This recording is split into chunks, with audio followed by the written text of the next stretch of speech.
आगे चीता, पीछे मोदी, लीवर घुमाया और आजाद हो गए चीते। कूनो नेशनल पार्क की ये तस्वीरें आपको गर्व से भर देगी। कूनो नेशनल पार्क में पीएम मोदी ने लीवर घुमाकर नामीबिया से आए 8 चीतों को छोड़ दिया। फिर कैमरा लेकर उनकी तस्वीरें उतारने लगे। 8 चीते अभी क्वारंटीन सेंटर में रहेंगे।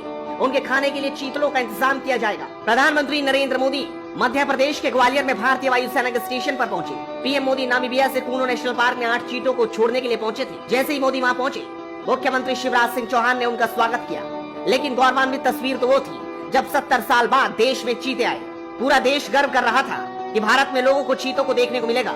देशवासी से ऐतिहासिक क्षण का बेसब्री से इंतजार कर रहे थे। इन चीतों में 3 नर और 5 मादा हैं। इनमें से एक की उम्र 4.5 साल, दूसरे की 2 साल, तीसरे की 2.5 साल और चौथे की 3 से 4 साल के बीच बताई जा रही है। वहीं एक चीते की उम्र 12 साल भी बताई गई है। नामीबिया से 8 चीते विशेष विमान के जरिए ग्वालियर पहुंचे थे। कूना नेशनल पार्क से देखिए, उसके बाद कूना नेशनल पार्क लाए गए और उसके बाद ये तस्वीरें आपके सामने हैं। इन चीतों को छोड़ने के बाद प्रधानमंत्री नरेंद्र मोदी ने जो कहा, आप भी सुन लीजिए। आज भारत की धरती पर चीता लौट आए हैं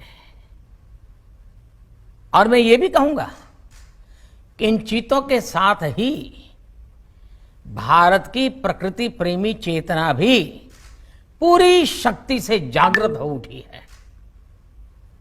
मैं इस ऐतिहासिक अवसर पर सभी देशवासियों को बहुत बहुत बधाई देता हूं।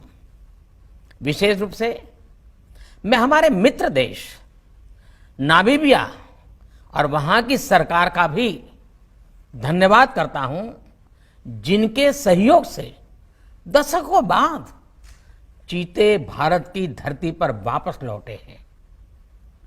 मुझे विश्वास है ये चीते न केवल प्रकृति के प्रति हमारी जिम्मेदारियों का बोध कराएंगे, बल्कि हमारे मानवीय मूल्यों और परंपराओं से भी अवगत कराएंगे।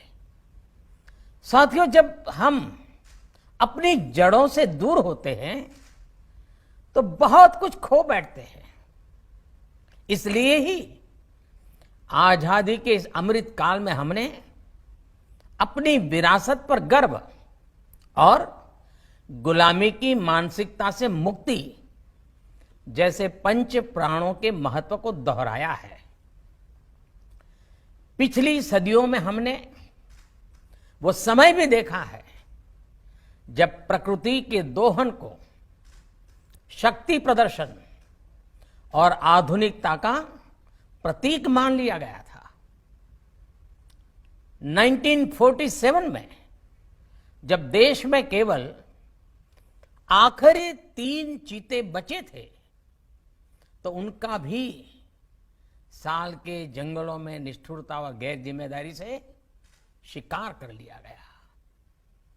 ये दुर्भाग्य रहा कि हमने 1952 में चीतों को देश से विलुप्त तो घोषित कर दिया, लेकिन उनके पुनर्वास के लिए दशकों तक कोई सार्थक प्रयास नहीं हुआ।